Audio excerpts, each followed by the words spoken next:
ኢሉሚናቲዎች መነሻቸው ከየት ነው? ዓለምንስ በሚስጥር ይቆጣጠራሉ?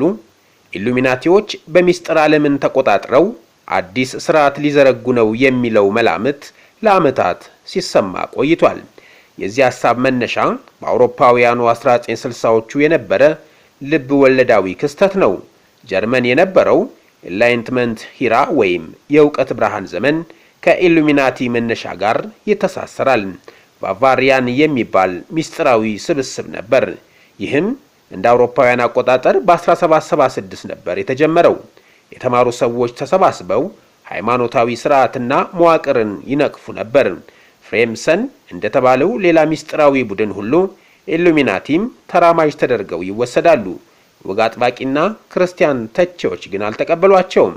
ለተወሰነ ጊዜ ጠፍተው በ1960ዎቹ ዳግመኛ አንሰራሩ። አሁን ያለው ኢሉሚናቲ ከባቫሪያን ሚስጥራዊ ቡድን እንደሚለይ በኢሉሚናቲ ላይ ጥናት የሰራው ዴቪድ ብራምዌል ይናገራል። በምስራቃዊው ፍልስፍና የሚመራ ከተለመደው ባህላዊ አካሄድ የሚጻረር ንቅናቄ በምዕራቡ ዓለም የተስፋፋበት ወቅት ነበር። በወቅቱ ፕሪንሲፕል ዲስኮርዲያ የሚል መጽሐፍ ታተመ። መንግስት አልባ ስርዓት የሚያቀነቅኑ ሰዎች ኢሪስ የምትባል የቀውስ አምላክን እንደሚያመልኩ ልብ ወለዱ ያትታል። ማህበራዊ ነውጥ ማስነሳት የሚፈልግ ቡድንን ሕይወት ያስቃኛል። መጽሐፉን ካዘጋጁት መካከል አንዱ ሮበርት አንቶን ዊልሰን ነው። ዓለም አምባገነን ሆናለች፣ ቁጥጥር ጠንክሯል ብሎ ስለሚያስብ ማህበራዊ ነውጥ በማስነሳት ለውጥ እንዲመጣ ይሻል።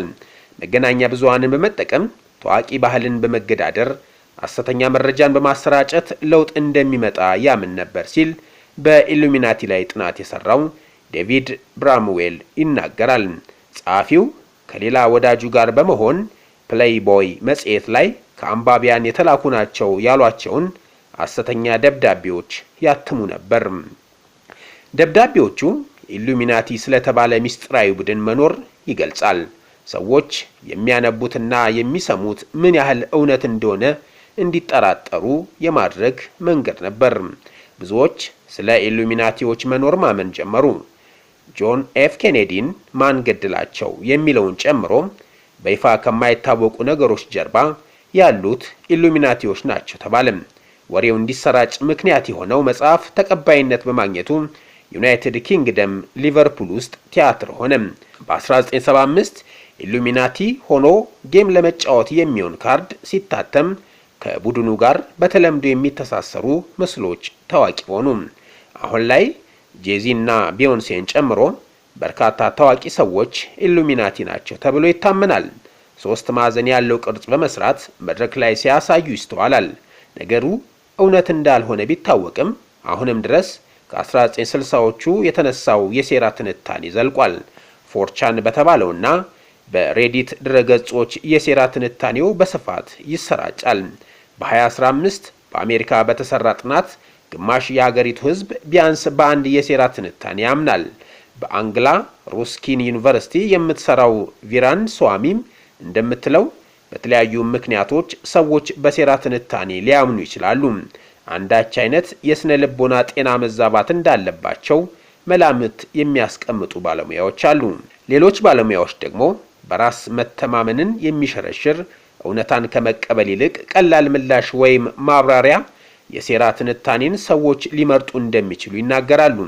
የተማሩ ሰዎች በሴራ ትንታኔ እንደማያምኑ በቅርቡ የተሰራ ጥናት ይጠቁማል። ባለሙያዋ እንደምትለው በደቡብ እስያ ሀገራት የሴራ ትንታኔ ህዝብን ለመቆጣጠር በመንግስታት ጥቅም ላይ ይውላል። በተቃራኒው በምዕራቡ ዓለም ሰዎች አድማጭ እንዳጡ ወይም እንዳልተወከሉ ሲሰማቸው ፊታቸውን ወደ ሴራ ትንታኔ ያዞራሉ። እንደ ዶናልድ ትራምፕ ያሉ መሪዎችም የሴራ ትንታኔን ሲያቀነቅኑ ይሰማል። ባራክ ኦባማ አሜሪካ አልተወለዱም የሚለውና ጆ ባይደን ያሸነፉበት ምርጫ ተጭበርብሯል የሚለውን እንደ ምሳሌ ማንሳት ይቻላል። በሴራ ትንታኔ የሚያምኑ ሰዎች መደበኛ መገናኛ ብዙሃንን የማመን እድላቸው ውስን ነው። ለዘረኛ ለመጤጠልና ለአክራሪ ሳቢዎች ይጋለጣሉ ስትል ባለሙያዋ ታስረዳለች። ትራምፕ በልሂቃል የተገፉ ሰዎች ውክልና እንደሚሰጡ ሲናገሩ ይደመጣሉ። በኢሉሚናቲ ላይ ጥናት የሰራው ዴቪድ ብራምዌል እንደሚለው በ1960ዎቹ በጻፈው መጽሐፍ ኢሉሚናቲን ዳግመኛ የቀሰቀሰው ሰው አሁን የሴራ ትንታኔው እጅግ መስፋፋቱን ሲያይ ሊደነቅና ሊደሰትም ይችላል። ሐሰተኛ መረጃን የመዋጋት ዘመቻ መስፋፋት እንዲሁም ማህበራዊ ሚዲያን የሚገፋው መረጃ ሁሌም እውነት እንዳልሆነ የማሳወቅ ንቅናቄ ማደግ እንደ ኢሉሚናቲ ያሉ የሴራ ትንታኔዎችን ያከሰሙ ይሆናል ብለው ባለሙያዎቹ ይገምታሉ። የኢሉሚናቲ መነሻ ሐሳቡ ከ200 ዓመት በላይ አስቆጥሯል። ሲስተር ሃና የምትሰራው ከጎቲክ ቤተክርስቲያን ፊት ለፊት ነው። ወደ አካባቢው ከፈረንሳይ ከዩናይትድ ኪንግደም እና ከሌሎች ሀገራት ሰዎች ለስብሰባ እንደሚሄዱ ብታውቅም የት እንደሚካሄድ በግልጽ መረጃ የላትም። በቤተክርስቲያን መጽሐፍ መደብር ውስጥ የምትሰራው ሲስተር ሃና በባቫሪያን የኢሉሚናቲ ስብሰባ እንደሚደረግ ሰምታለች። ኢንጎስላትድ ከተማ የኢሉሚናቲ መነሻ ቢሆንም ሚስጥራዊ ስብሰባ የመደረጉ ነገር ከእውነት የራቀ ይመስላል። በአውሮፓውያኑ 1776 በኢንጎስላትድ ዩኒቨርሲቲ የሕግ መምህሩ አዳም ዌስሻፑት ኢሉሚናቲን ፈጠረም። የንግግር ነጻነት ያለበት የልሂቃን ስብሰባ እንዲሆን ነበር ሐሳቡ። ከፍሬሜሰንስ ሚስጥራዊ ቡድን በተጨማሪ የፈረንሳይ ፈላስፎችም ተጽዕኖ አሳድረውበታል። ሃይማኖታዊ ቡድን ሳይሆን ነጻ አስተሳሰብ የሚስተጋባበት ቡድን መፍጠርን ዓላማው አድርጎ ተነሳ። ሃይማኖታዊ እሳቤ ዋነኛ በሆነበት ከተማ ነጻ አስተሳሰብ ማራመድ ቀላል አልነበረም።